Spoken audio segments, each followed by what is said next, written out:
अस्सलाम वालेकुम एवरीवन। ये आप पहले घर का फ्रंट व्यू देख रहे हैं जो कि बहुत ही खूबसूरत अच्छा फ्रंट व्यू बनाया गया है। ये इसके छत का व्यू आप देख रहे हैं। ये बहुत ही खूबसूरत अच्छा घर है। ये न्यू हाउस घर है। इसके एरिया की बात की जाए तो इसका एरिया 2.5 मरला इसका एरिया है, जिसमें 3 बेडरूम और 4 वाशरूम्स हैं। ये बहुत ही खूबसूरत घर बनाया गया है।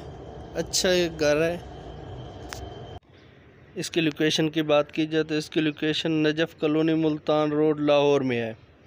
अगर इसकी डिमांड की बात की जाए तो इसकी डिमांड 52 लाख रुपए है। ये बहुत ही खूबसूरत घर है। अगर आप न्यू व्यूअर्स हैं तो मेरे चैनल को सब्सक्राइब करें और बेल आइकन को प्रेस करें ताकि इस तरह की अच्छी और स्पेशल वीडियो आपको मिलती रहे।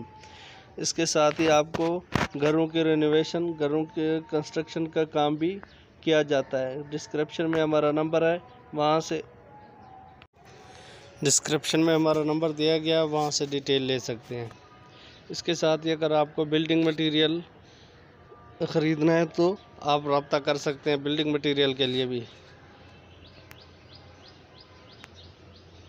ये आप इसके छत का व्यू देख रहे हैं जो कि बहुत ही खुली छत बनाई गई है।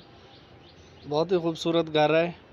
इसके साथ ही मैं आपको ये दूसरा घर दिखा रहा हूँ जो कि बहुत ही अच्छा घर बनाया गया है। ये भी बहुत खूबसूरत घर है। इसके एरिया की बात की जाए तो इसका एरिया 3 मरले है, जिसमें 3 बेडरूम और 3 वाशरूम्स हैं। मेन गली है, मेन गेट लगाया गया है। इसकी डिमांड की बात की जाए तो इसकी डिमांड 62 लाख है। बहुत ही खूबसूरत घर बनाया गया है। ये भी अच्छी लोकेशन में है। Lalazar garden housing scheme Lahore में है। बहुत ही खूबसूरत है। इसकी डिमांड 62 लाख है। थैंक यू, बहुत शुक्रिया।